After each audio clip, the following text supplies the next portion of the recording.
Esta semana tuvimos un capítulo bastante normalito, un capítulo que se sintió muy de transición en el que nos contaron un poco sobre cómo inició la aventura de Bonnie como pirata. De los capítulos que hemos visto de flashback puede que este sea el más flojito de todos, pero bueno, es normal que no todos los capítulos puedan estar repletos de momentazos y revelaciones impresionantes. Aún así, a pesar de que no fue un capítulo increíble, sí que nos dejó momentos más que interesantes y detallitos que sí o sí tenemos que mencionar, por lo que dejemos de rellenar esta vaina y empecemos de una con lo más importante de este capítulo 1101. Ya de entrada, el capítulo comienza potente con uno de los momentos que más está dando de qué hablar, y es que para sorpresa de muchos resulta que Dragon no es un irresponsable despreocupado al que su hijo se la suda muchísimo. Durante años y años se han hecho chistes y memes sobre cómo este hombre abandonó a su hijo, siendo considerado uno de los padres más irresponsables de este manga. Y ojo que únicamente irresponsable, porque algunos ya cruzaban la raya comparándolo con padres de mierda como Yuji, Kaido, Morgan u otros más que literalmente trataban a sus hijos como basura. En este caso, Dragon jamás llegó a ese límite y únicamente se le hacían chistes sobre cómo parecía no tener ni el más mínimo interés en conocer a su hijo. Sin embargo, en este capítulo, Oda quiso limpiar un poco la reputación del personaje, revelando que de vez en cuando se daba sus escapaditas al reino Goa para ver a Luffy, demostrando que a pesar de no poder crecer con él ni criarlo como un padre normal, aún así estuvo un poco al pendiente por cualquier cosa. Esto es algo que ya se podía suponer desde que lo salvó de Smoker, pero aún así es bueno que el mangaka lo recalque para disminuir un poco las críticas hacia este personaje, pues literal en cada capítulo que salía había una crítica diferente hacia el papá del prota, que si era un cobarde por no salvar a Ginny, que si era un mal amigo por no salvar a Ivankov, que si únicamente le interesaban sus metas sin importarle los demás, y claro, la más popular, que era un mal padre. Así que bien por Dragon, que ahora todo el mundo lo está poniendo en un pedestal como un padre ejemplar únicamente por este capítulo. De momento, y sabiendo tan poco sobre él, yo no lo consideraría como uno de los mejores padres, pero lógicamente tampoco el peor. Eso sí, me gusta bastante que Oda le mete estos diálogos afirmando que su hijo es su debilidad, metiendo mucho más hype para el tan esperado encuentro entre padre e hijo. Antes de este capítulo me imaginaba que cuando Luffy y Dragon se conocieran sería un momento bastante incómodo, en el que a ambos se la sudaría muchísimo, pero viendo que al parecer Dragon le tiene un cariño gigantesco a su hijo, ahora sí tengo ganas de que llegue dicho momento, el cual quizás sea uno de los más emotivos de los últimos años, aunque bueno, conociendo a Luffy, igual y a él sí que se la suda monumentalmente conocer a su padre. Me la trae floja, me la suda, me la trae al fresco,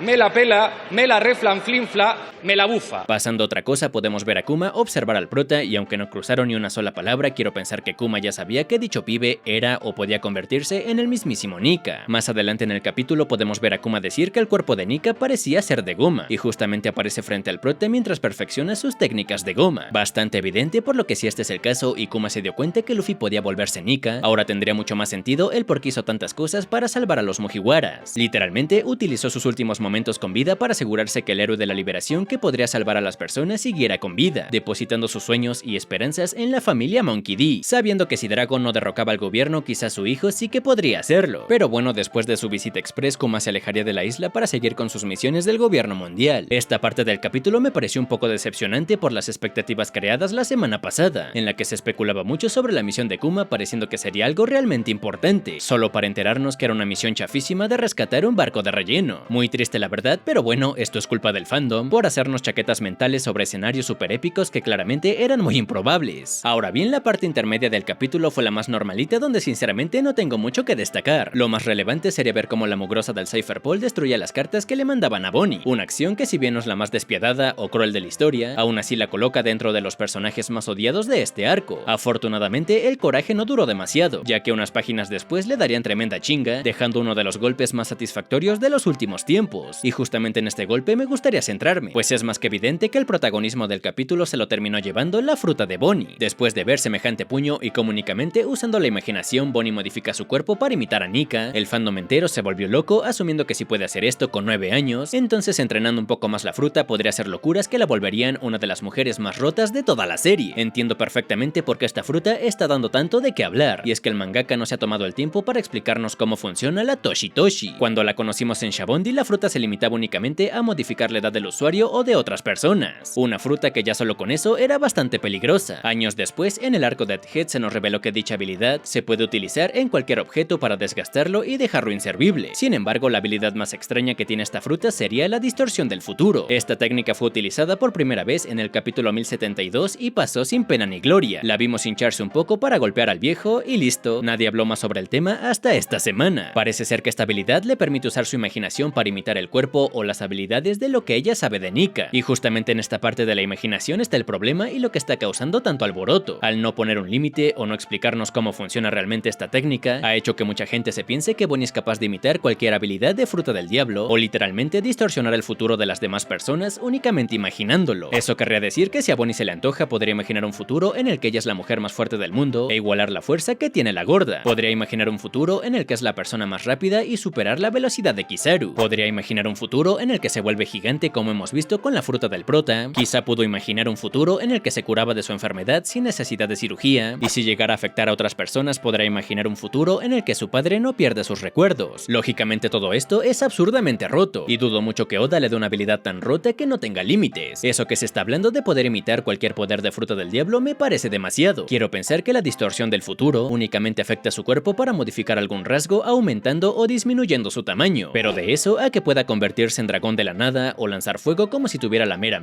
hay una diferencia gigantesca, por lo que todas esas teorías afirmándolo ya me parecen demasiado exageradas para lo que podrá ser de verdad la Toshi Toshi. Ahora bien, el puro hecho de ser capaz de imitar algunas habilidades de Nika únicamente imaginándose cómo era su cuerpo sigue siendo una habilidad bastante rota con muchísimo potencial. Estamos hablando que con tan solo 9 años fue capaz de usar una técnica que le permitió vencer a un agente del gobierno. No era un Rob Lucci o algún agente de élite, pero aún así fue bastante impresionante. Eso quiere decir que ahora con 12 años habrá entrenado más su fruta y será capaz de hacer cosas mucho más interesantes. No creo que se vuelva Nika literalmente ni que active una quinta marcha o algo de ese estilo, pero el simple hecho de imitar su cuerpo sería de mucha ayuda. Recordemos que lo último que vimos del presente era como Bonnie sería ejecutada a balazos por gente de la marina. Luffy estaba fuera de combate y los demás protas estaban paralizados. La única opción lógica para salvarse era que fuera rescatada por Kuma, por el robot ancestral o por cualquier otro que hiciera una épica entrada en esta isla. Sin embargo, ahora con esto de la distorsión del futuro, quizá podría convertir su cuerpo en goma y volverse inmune a los balazos de los marines. Yo prefiero mil veces la idea de que aparezca alguien para salvarla, pero con esto de bufear la fruta de la muchacha y permitirle hacer cosas que no tienen nada que ver con la edad, ahora ya no se me hace tan descabellado que tras recordar toda la historia de su padre, se saque de la nada un poder rotísimo que le permita liberarse del viejo Saturno. ¡Poder del guión! Dicho esto, y a pesar de sonar repetitivo, creo que Oda sí o sí necesita meter algún panel o una página donde explique qué se puede y qué no se puede hacer con esta fruta. Pero bueno, dejando un poco de lado esto de la Toshi Toshi, también me pareció curiosa la personalidad de Bonnie después de pasar un tiempo como pirata. Por lo que pudimos ver durante su crianza, Kuma en todo momento fue un tipazo que se dedicó a ayudar a las personas, criándola con esta ideología de Nika sobre ayudar a los demás. De hecho, en sus primeras apariciones se arriesgó salvando al Yonko Verde o salvando a Charlos, como lo quieran ver, evitando que el conflicto se hiciera mucho más grande. Sin embargo, momentos después, cuando Zoro ayuda al pibe este que se estaba muriendo, la muchacha responde que lo deje morir. A fin de cuentas es un desconocido que a nadie le importa, rematando diciendo que es ridículo que un pirata quiera ayudar a los demás. Una actitud que contrasta bastante con el cómo creció, pues literalmente la persona que más quiere en todo el mundo era un pirata que se dedicaba a ayudar a los demás. De hecho, se volvió pirata justamente para ayudar al reino. Obviamente no por ser su hija tiene que tener la misma ideología o ayudar ciegamente a todos como lo hacía Kuma, pero aún así burlarse de que alguien más quiera ayudar a las personas me parece que no va muy acorde a cómo fue criada. Pero bueno, volviendo al capítulo, la cosa termina con el narrador comentando que tras este incidente Bonnie se volvería una fugitiva y con el tiempo se ganaría el título de supernova de la peor generación. Esto nos daría a entender que el flashback ya casi alcanzó la línea temporal en la que inició el manga, por lo que este podría ser el último capítulo del flashback. Yo muero de ganas de que la historia regrese al presente y finalmente ver qué carajo pasará con los protas y el viejo Saturno. Sin embargo, creo que el flashback podría tener un capítulo más, un capítulo en el que Kuma reacciona a la noticia de que su hija escapó y se volvió pirata, y más importante aún que se nos explique qué le está pasando a Kuma en el presente, atacando a la Tierra Santa de la nada y escapando de sus propios amigos del ejército revolucionario, uno de los misterios más grandes e importantes del personaje que todavía no se nos cuenta, por lo que quiero pensar que el siguiente capítulo estará enfocado en eso y una vez ya explicado, ahora sí volveríamos al presente para ver si de verdad Kuma haría su épica aparición para salvar a su hija. Tengo muchísimo hype por el regreso al presente y aunque no soy muy fan de hacerme expectativas muy altas sobre lo que puede pasar, en este caso Deadhead sí creo que veremos algo bastante épico para justificar que dicho incidente se conozca como uno que sacudió el planeta. Pero bueno, para eso tendremos que esperar unas cuantas semanas. Por lo mientras, déjenme ustedes en los comentarios si creen que el flashback ya terminó o si les gustaría ver más sobre la historia de Bonnie en busca de su padre. De momento no tengo nada más que agregar. Nos vemos en unos días con algunos videos en lo que esperamos que se estrene el capítulo 1102 del manga.